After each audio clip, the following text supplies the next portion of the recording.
안녕하세요. 꽃을 공모합니다의 저자 박원순입니다. 저는 이 국립세종수목원에서 현재 일을 하고 있고요. 저희 국립세종수목원에서 어떤 정원을 만들고 어떤 꽃을 이렇게 준비해서 여러분들을 행복하게 만드는지 설명을 해드릴 거고요. 아울러서 이 꽃을 공부합니다 책에 나오는 꽃에 대한 이야기도 같이 들려드리도록 하겠습니다. 여기는 이제 관람객분들이 가장 먼저 이렇게 마주하는 공간인데요. 이 사계절 꽃길이라고 해서 포시즌스 가든이라고도 하고요. 그래서 1년 내내 다양한 꽃들을 볼 수 있는 그런 정원이고요. 특히 우리 지역 농가분들이 저희랑 같이 협업을 해서 그 농가분들이 직접 키운 꽃들을 저희가 전시를 해서 지역 상생의 의미도 담고 있습니다. 이쪽으로 한번 쭉 가면서 설명을 드리도록 하겠습니다. 이 길은 약 100m 정도 되는 꽃길이 형성이 되어 있고요.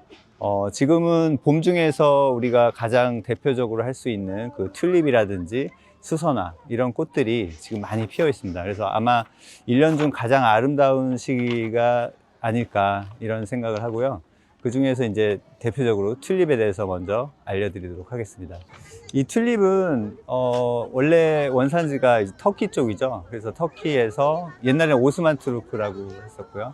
네덜란드로 이렇게 전해지게 되면서 네덜란드에서 이 광풍을 일으켰던 꽃입니다. 그래서 1600년대에 이 꽃이 희귀하다 보니까, 난생 처음 보는 꽃이다 보니까 사람들이 수요가 엄청 늘어났고요. 이 꽃을 구하기 위해서 많은 사람들이 투자를 하기 시작했는데 1630년대에는 이 꽃이 굉장히 높은 가격까지 올라갔어요. 그 집 한 채 가격에 맞먹을 정도로 이 구근 하나가, 이 꽃이 그 주인공인데요. 이 꽃은 이렇게 빨간색, 흰색이 섞인 이런 무늬가 굉장히 특징적이고 아름다운데 샘페르 아우구스투스라고 하는 품종입니다. 그 나중에 알려진 사실은 이게 바이러스에 의해서 이렇게 아름다운 무늬를 갖게 된 건데 사람들은 그거를 그때는 몰랐기 때문에 이 꽃이 굉장히 비싸게 형성이 되었었는데 1637년에 갑자기 이 가격이 폭락을 합니다. 경제학 교과서에 이 튤립 마니아라는 용어가 등장을 하는데요.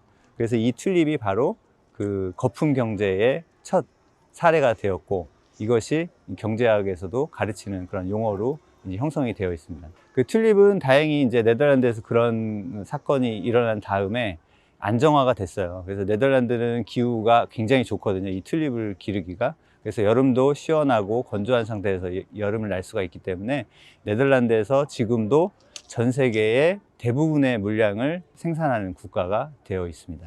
다음으로 설명드릴 꽃은 앵초입니다. 앵초는 이 영어로 프리뮬라라고 하거든요. 프리뮬라라는 뜻은 이제 처음이라는 뜻입니다. 그래서 봄에 가장 먼저 꽃을 피운다는 그런 의미가 있고요. 우리나라 말 앵초는 앵두를 닮은 꽃이라는 뜻이에요. 그래서 꽃을 자세히 보시면 앵두처럼 이렇게 동글동글하게 생긴 모습을 볼 수가 있고요. 이 꽃의 가장 큰 특징은 그 이형 화주라 그래서 꽃 가운데에 있는 암술과 수술이 서로 이렇게 높낮이가 다르게 형성되어 있습니다. 그래서 장주화와 단주화라고 되어 있는데, 자가 수분을 막기 위해서 어떤 꽃은 암술을 위로 내밀고 어떤 꽃은 암술을 속으로 쏙 집어넣어서 이 서로 겹치지 않게끔 이렇게 하는 특성이 있습니다. 그래서 굉장히 봄의 아름다움을 선사하면서도 또 신기한 그런 스토리가 담겨 있는 그런 꽃이라고 할 수 있고요. 이 시기가 지나면 또 1년 동안 기다려야 되기 때문에 이 꽃이 폈을 때 최대한 많이 감상하는 게 좋습니다. 이게 장주화 단주화 부분이 이렇게 위로 올라와 있는 부분 보이시죠? 가운데 이게 이제 장주화고요. 이 구멍은 사실은 안 보이죠, 암술이 잘. 그래서 이게 속으로 쏙 들어가 있어서 단주화라고 합니다. 그래서 암술의 높낮이가 다르게 형성이 되어 있는 이형화주의 대표적인 예라고 볼 수가 있습니다. 다음은 제비꽃에 대해서 이제 말씀을 드릴 건데요. 이 제비꽃은 정말 수많은 품종들이 있기 때문에 역사도 깊고 스토리도 많거든요. 특히 나폴레옹에 얽힌 스토리가 있습니다. 나폴레옹의 황후였던 조제핀과의 사랑 이야기가 유명한데요. 그 사랑의 상징이 바로 제비꽃이었거든요. 그래서 나폴레옹이 그 유배지에서 이렇게 얘기한 게 제비꽃과 함께 돌아가겠다라는 표현을 할 정도로 조제핀에 대한 사랑을 표현할 때 제비꽃을 많이 이용을 했습니다. 그 제비꽃 같은 경우에는 우리나라에도 자생하는 종류가 굉장히 많이 있는데 이렇게 야생에서 그 자연 환경에서 많이 보시겠지만 저희 같은 정원에서는 주로 많이 이용되는 그 품종들이 따로 있어요. 그래서 제비꽃에서 유래된 펜지, 비올라 아마 많이 들어보셨을 거예요. 그 봄꽃의 대명사라고 할 정도로 튤립이라든지 수선화와 함께 보조적인 꽃으로 이 바탕이 되는 그런 꽃으로 많이 사용되는 꽃인데요. 펜지 같은 경우에는 이제 꽃잎이 좀 크게 형성이 되어 있고요. 비올라는 좀 더 작게 형성이 되어 있는데 품종이 정말 다양합니다. 뭐 단색도 있고 여러 가지 색이 섞여 있는 것도 있고 삼색 제비꽃이라는 그 품종에서 유래를 한 거거든요. 이 수선화는 그 학명이 나르키소스라고 하는데 그 이름의 유래가 나르키소스라고 하는 그 그리스 로마 시대 등장 인물에서 유래가 됐죠. 그래서 그 나르키소스는 에코의 구애를 받았는데 그 구애를 거절하게 되면서 그 복수의 여신 네메세스의 그 벌을 받게 됩니다. 그래서 영원히 자기 자신과 사랑에 빠지는 그 스토리는 아마 많이들 알고 계실 텐데, 그래서 연못에 비친 자기의 모습을 이렇게 바라보다가 죽음을 맞이하는 그런 비운의 어떤 스토리가 있죠. 그래서 이 나르키소스라고 하는 이 수선화는 그 자기애가 강한 식물로 알려져 있고, 그리고 또 약간 독성이 있습니다. 그래서 다른 꽃과 함께 그 꽃병에다가 이렇게 꽂았을 때 일부 꽃들은 그 수선화에서 나오는 독성 물질로 인해서 빨리 시든다고 하는 말이 있고요. 그리고 저희가 이 수목원이 넓다 보니까 고라니라든지 야생 동물들도 많이 있는데, 이 고라니가 튤립은 되게 좋아해요. 그 봄에 먹을 게 없으니까 많이 먹는데 수선화는 안 먹습니다. 그 정도로 이 수선화에 약간 독성이 좀 있다. 그래서 조심하셔야 되는 식물인데 굉장히 아름다운 그 식물이기 때문에 많은 분들이 역사적으로 좋아하셨죠. 다음으로 보여드릴 꽃은 그 양귀비 꽃인데요. 엄밀하게 말하면 이제 개양귀비라든지 꽃양귀비 이런 꽃이 저희가 안심하고 관상용으로 즐길 수 있는 꽃이고요. 원래 양귀비라고 하는 건 이제 솜니페럼이라는 종명을 가지고 있는데 그 종은 그 아편류, 마약류 이런 걸로 포함이 되기 때문에 절대로 키우시면 안 되는 그런 종류입니다. 저희가 여기에서 이제 보여드리고 있는 꽃은 이제 양귀비 아이슬란드 포피라고 하는 양귀비 종류이고요. 뭐 주황색, 노란색, 흰색, 붉은색 이렇게 다양한 색상이 섞여 있어서 굉장히 아름다운 봄의 꽃으로 이렇게 많이들 좋아하는 꽃으로 되어 있습니다. 저희 수목원은 이 워낙 넓다 보니까 뭐 축구장 90개 정도의 면적이어서 이렇게 충분한 시간을 가지고 보시면 제일 좋고요. 1년 12달 계속 꽃이 바뀌고 또 컨디션이 바뀌기 때문에 여기 연간 회원분들 중에는 매일 오시는 분들도 있거든요, 거의. 그래서 사진 찍으시고 또 이렇게 감상하시고 이런 분들이 많기 때문에 그렇게 즐길 수 있는 공간이라고 보시면 되고요. 이쪽으로 이제 쭉 가셔서 저희가 그 한국 전통정원 지역이 있습니다.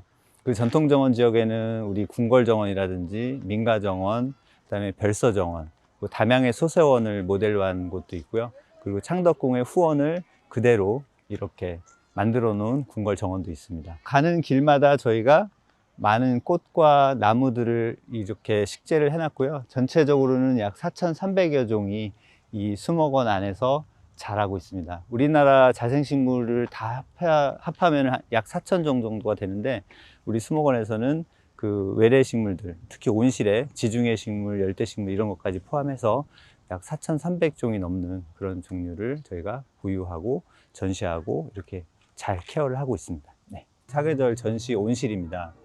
이 안에는 이제 3개의 관으로 이루어져 있는데요. 열대 온실, 지중해 온실, 특별 전시 온실 이렇게 되어 있습니다. 그래서 보시면 아시겠지만 지금 많은 어린이들과 가족분들 그리고 또 시니어분들이 이렇게 즐길 수 있는 그런 콘텐츠로 구성이 되어 있고요. 저희 이 온실은 지금 위에서 보시면 3개의 그 모양이 정확하게 이렇게 보이는데, 그게 저희 그 붓꽃이라고 혹시 아시나요? 제 책에도 이제 소개가 되어 있는데 그 붓꽃의 그 꽃의 모양을 형상화한 겁니다. 여기가 제가 아까 말씀드린 그 사계절 전시온실 입구인데요. 이쪽으로 한번 들어가서 또 살펴보도록 하겠습니다. 저희 수목원에는 이 특별한 온실이 있는데요. 사계절 전시 온실이라고 하거든요. 그래서 그 총 3개의 관으로 되어 있고요. 이 특별 전시 온실, 여기는 매년 2번 정도 이제 전시가 교체가 됩니다. 그래서 아주 그 흥미로운 주제를 가지고 지금 현재는 이제 쥐라기 가든이라고 해서 전시를 하고 있고, 지중해 온실과 열대 온실이 있는데 각각 그 전 세계 중요한 식물 자원들을 이렇게 좀 서식지별로 나누면 굉장히 디테일하게 나눌 수가 있는데, 크게는 지중해성 식물과 열대성 식물로 나뉠 수가 있습니다. 그래서 그 두 관을 저희가 운영을 하고 있습니다. 그래서 세 개의 관이 1년 12달 이렇게 여러분들을 기다리고 있고요. 매번 오실 때마다 많은 분들이 많은 그 새로운 식물에 대한 그 지식과 그런 메시지를 담아 가지고 계십니다. 네, 여기는 지중해 온실이라고 하는데요. 그 남아프리카라든지 호주 이렇게 지중해성 식물들이 가득 있는 공간입니다. 그래서 아카시아 종류, 그 다음에 제라늄이라든지 또 여러분들이 좋아하시는 다양한 지중해성 식물들이 이 안에서 자라고 있습니다. 한번 쭉 보시죠.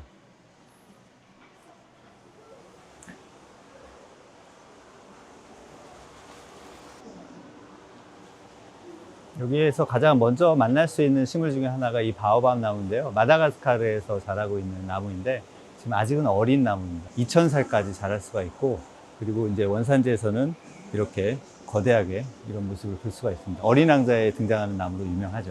또 이 지중해 온실에서 가장 많이 볼 수 있는 종류 중에 하나가 이 아카시아입니다. 원래 우리가 아카시아라고 알고 있는 나무는 원래 이름이 아까시이고요. 이 아카시아는 원래 그 호주라든지 이런 데서 사는 지중해성 식물입니다. 그래서 질감이라든지 모양이 완전히 다르죠. 그래서 1월이라든지 2월 사이에 노란색 또는 흰색의 꽃을 이렇게 피우는데, 우리가 알고 있는 그 아카시 나무랑은 완전히 다른 식물이라고 볼 수가 있고요. 이 지중해 정원은 저희가 그 스페인에 있는 아람브라 궁전의 디자인을 좀 모티브로 했거든요. 정형화된 특징이 있습니다. 4분 정원이라고 하는데 4개의 강이 흐르는 그 파라다이스의 개념에 근거해서 만들어진 디자인이거든요. 그래서 저희가 이 지중해 온실에 이렇게 정형화된 수로를 만들고 그 주변에 다양한 그 허브류, 로즈마리, 라벤더, 세이지 이런 대표적인 허브류를 심어서 여러분들한테 보여드리고 있습니다. 네, 이렇게 그 몇 가지 꽃에 대해서, 그리고 저희 수목원에 대해서 말씀드렸는데, 꽃을 공부합니다라는 책이 출간된 덕분에 이런 자리를 마련할 수 있었던 것 같습니다. 더 자세한 내용은 이 책을 참고하시면 될 것 같고, 그리고 관련한 이벤트, 출판사에서 준비한 이벤트를 확인하시면 이 입장권도 받아가실 수가 있고, 이 정원도 더 자세히 보실 수 있는 기회가 있을 것 같습니다. 자세한 내용은 댓글 확인 부탁드리겠습니다. 네, 감사합니다.